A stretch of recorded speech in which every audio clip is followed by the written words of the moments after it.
하나님이 자신을 소개할 때에 아브라함의 하나님, 이삭의 하나님, 야곱의 하나님이라고 말씀하신 그 의미를 우리가 묵상하고 생각하는 것은 얼마나 벅차고 감격적인지 모르겠습니다. 우리가 보기에 종이 위에 하나님께서 자신을 계시한 것처럼 보이지만 하나님은 시간과 공간 속에서 아브라함과 이삭과 야곱이라는 그 인격에, 그의 인생에 하나님이 누구신지 계시하십니다. 하나님은 관념적인 하나님이가 될 수가 없는 것이죠. 우리의 인생의 공간과 시간, 나라는 인격 인생에 하나님이 어떠한 분이신지를 하나하나 계시해 주십니다. 그것이 은혜인 줄 믿습니다. 얼마나 놀라운지 몰라요. 이제 우리는 야곱의 마지막을 보게 됩니다.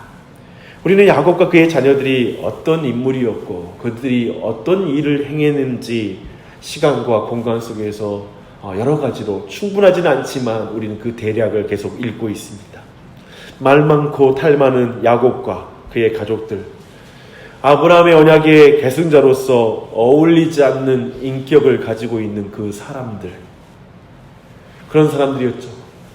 그들은 불순종과 잔혹한 살인, 질투와 시기심, 동생을 파는 그 폐륜적인 행위, 교만과 이기심, 분열과 다툼, 그것이 버물려진 그들임에도 하나님은 여기까지 인도하신 것을 우리가 보게 됩니다. 예전과는 달리 이제 하나님을 아는 지식이 굉장히 더 많아졌고요. 이 사람들이 깊어졌어요. 특히 하나님의 주권과 섭리를 신뢰하는 요셉이 그 중심에 서 있습니다. 그리고 야곱의 아들들도 하나님의 자녀답게 조금씩 변화되고 있고 희생하는 공동체로 변화되고 있는 중입니다. 이제 야곱은 어떻게 변화되었을까요? 오늘 그 야곱을 통해 큰 은혜를 받았으면 좋겠어요. 우리는 사람이 쉽게 바뀌지 않음을 야곱의 인생에서 확인했습니다. 정말 바뀌지 않았죠. 사람들은 경험을 통해서 사람이 바뀔 수 있다고 생각합니다. 경험이 사람을 더 완고하게 만들 수도 있고요. 경험이 사람을 더 겸손하게 긍정적으로 바꾸는 것을 우리는 보게 됩니다. 그런데요, 경험이 누군가를 하나님의 사람으로는 만들지 못합니다.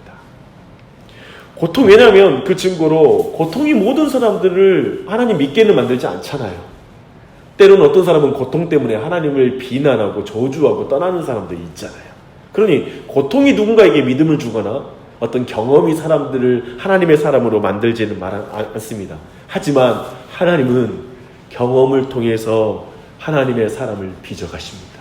변화시키십니다. 그래서 우리는 하나님만이 사람을 변화시킵니다 라는 고백을 잊어서는 안 돼요. 그 가능성을 놓치면 안 돼요.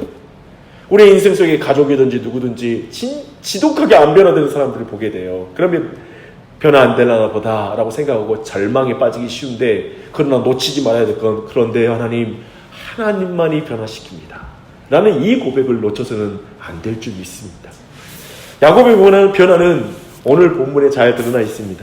그런데 오늘 본문으로 들어가기 전에 이와 관련된 앞의 이야기를 살피면 우리가 더욱 좋은 위치에서 오늘 본문을 이해할 수가 있습니다. 46장 1절부터 6절을 한번 눈으로 보십시오.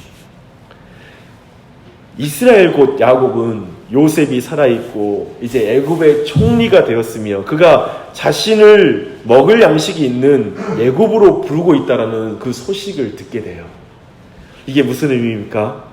야곱은 죽은 줄만 알았던 사랑하는 요셉이 살아있다는 것을 듣고 그것을 보고 싶은 아버지로서 지금 애굽에 그냥 아무런 거리낌 없이 달려갈 상황이죠. 그리고 온 가족들을 살릴, 손주들까지 그 아래까지 살릴 양식이 있다고 말하니 당연히 그리 달려가는 현실적인 이유도 분명합니다. 그가 주저하지 않고 움직일 상황이에요. 그런데 그 땅을 떠나는 것을 야곱이 두려워해요. 뭔가 깊은 두려움이 있어요. 베엘세바에서 야곱은 희생제사를 드립니다. 야곱의 희생제사를 드린 이 장면에 뭔가 떠나는 것에 있어서 뭔가 하나님의 확신, 하나님이 주시는 뭔가가 필요하다는 걸 우리에게 어렴풋이 보여주고 있습니다. 근데 그 밤에 모든 의문이 해결돼요. 하나님이 이상 중에 야곱에게 나타나 말씀하십니다. 나는 하나님이라. 내 아버지의 하나님이 애굽으로 내려가기를 내 아버지의 하나님이니 애굽으로 내려가기를 두려워하지 말라. 내가 거기서 너로 큰 민족을 이루게 하리라. 내가 너와 함께 애굽으로 내려가겠고 반드시 너를 인도하여 다시 올라올 것이요. 뭐요? 요셉이 그 손으로 내 눈을 감기리라. 야곱은 모든 상황, 요셉을 만나는 것, 기근 때문에 70여 명에 이르는 그 가족들이 생존하려면 그 땅을 떠나야 하는 그 분명한 이유. 그러나 아브라함과 이삭의 하나님이 주신 약속의 땅을 떠나는 것이 상황에 있지 않다라는 것, 그리고 인지상정에 있지 않다는 걸 분명하게 지금 고백하고 있는 거예요. 그는 이미 약속의 땅을 떠나는 것이 어떤 의미인지 그 인생이 경험했어요. 바단 아람을 한번 떠났으니까요.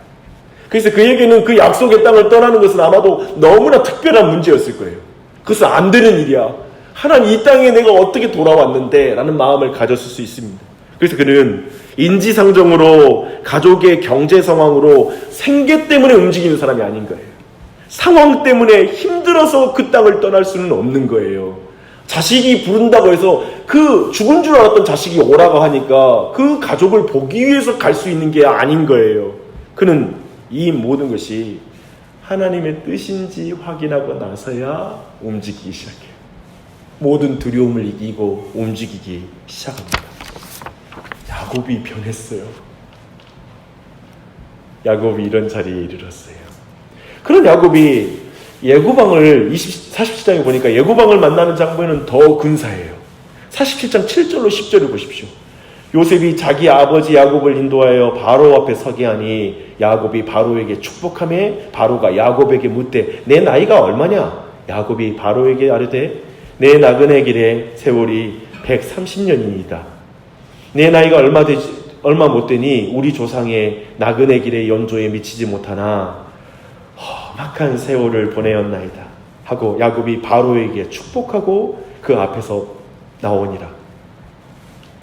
애굽 사람의 눈에 선한 직업을 가진 사람들, 거기에다가 인간적으로 모든 힘이 세한 나이든 목동 야곱, 그가 애굽의 왕을 축복합니다.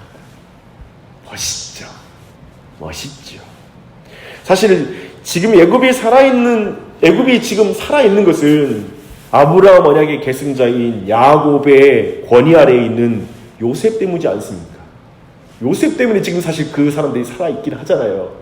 나이와 직업, 육체의 건강과 상관없이 참으로 험악한 세월이라는 시간과 공간 속에서 하나님이 빚은 그 야곱은 이제 세상 누구와 자신을 비교하는 사람이 아닌 거예요. 누구 앞에 서서도 그렇게 위축되는 존재도 아니었을 거예요. 그렇죠?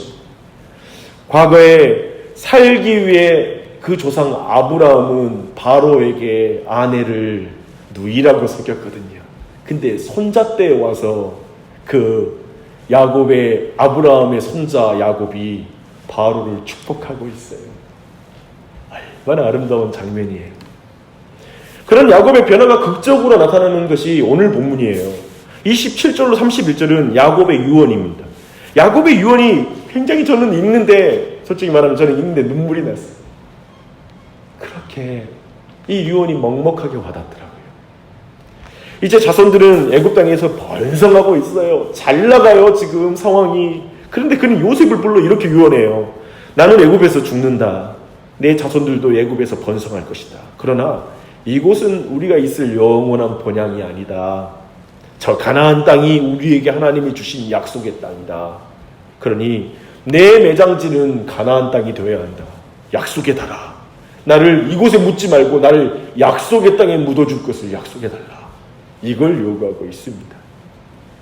야곱은 애굽의 이 세상의 영광, 이 세상이 주는 안락함, 세상이 주는 위안으로 야곱이라는 사람을 이제 그곳에 붙들어 둘 수 있는 사람이 아닌 거예요. 그곳에 붙들어 둘 수가 없어요. 그의 가슴에는 약속의 땅이 있는 거예요. 우리 중 누가 약탈자 야곱, 움켜주면 놀 줄 모르는 야곱, 속이는 자 야곱, 라헬을 편애하고 요셉을 편애하는 야곱, 자기 고집과 방법을 놓지 못하고 정말 변화될 줄 몰랐던 그 야곱이 바로 이 사람이라고 누가 말할 수 있겠습니까? 무엇이 이 사람을 이렇게 바꿨을까요? 이제 그는 이전에는 이 세상 것을 움켜쥐었던 사람이 이제는 아브라함 언약을 붙들고 있어요. 이삭과 맺은 하나님의 언약을 붙잡고 있어요. 꽉 붙잡고 있어요. 움켜쥐는 자. 진짜 움켜쥐는 게 뭐야 되는지를 알고 있는 사람. 이 세상 것이 아니라 하나님의 언약, 하나님을 붙잡아야 된다는 걸 아는 사람으로 변화되고 있어요. 이래서 야곱의 하나님이라고 부릅니다. 아브라함의 하나님, 이삭의 하나님, 야곱의 하나님. 근데요, 이 야곱을 빚은 건 야곱이 경험했기 때문이 아니라 이 말이 이루어진 거예요. 28장 15절 베델에서의 그 말씀이죠. 내게 허락한 것을 다 이루기까지 너를 떠나지 아니하리라. 하나님이 약속해줬잖아요. 주 안에 사랑하는 여러분, 야곱이 참 멋있게 늙었죠. 그리고 정말 야곱이 너무나 멋진 유언을 남기죠. 제가 보니까요, 세상에서도 well aging, well dying 이런 것에 세상 사람들도 관심이 많습니다. 세상도 잘 나이 드는 것, 나이를 먹는 것, 잘 죽는 것에 대한 관심이 굉장히 많아요. 그래서 보험도 종류도 많고요. 그걸 하기 위해서 많은 조건을 갖추려고 합니다. 야곱처럼 주님을 닮아가는 것과 나이 먹는 것이 함께 가는 것임을 믿는 은혜가 여러분께 있길 바랍니다. 야곱처럼 나의 자녀들에게 하늘 본향을 유언할 수 있는 그러한 은혜가 여러분에게 있기를 바랍니다. 이게 최고의 well aging이요, well dying이라고 믿습니다. 근데 그런 멋있게 늙고 죽는 것을 위해 돈을 준비하고 좋은 집을 준비하는 것도 필요하겠으나 무엇보다도 야곱의 하나님을 믿으십시오. 야곱의 하나님을 붙잡으십시오. 진정 움켜쥐고 여러분이 가져가야 될 게 뭔지, 죽고 나서 움켜쥐는 것, 사라지는 것은 붙잡지 마시고 영원한 가치를 붙잡으십시오. 여러분이 믿는 신앙이 비단 여러분이 뭘 하고 뭘 움켜쥐는 노력으로 만들어지는 것이 아니라 야곱의 하나님께 여러분이 붙잡혀 있다는 사실을 잊지 마십시오. 신앙은 우리가 움켜쥐는 싸움이 아니라 하나님께 움켜져 있다는 사실을 깨닫는 싸움입니다. 그런 은혜 가운데 이 아침에도 기도하십시오. 악바리로 사는 삶을 내려놓고 주님께 항복하고 주님께 붙잡히는 인생 되시기를 축복합니다. 야곱의 하나님을 만나는 것이죠. 야곱의 하나님을 믿는 것이죠. 와, 좋습니다.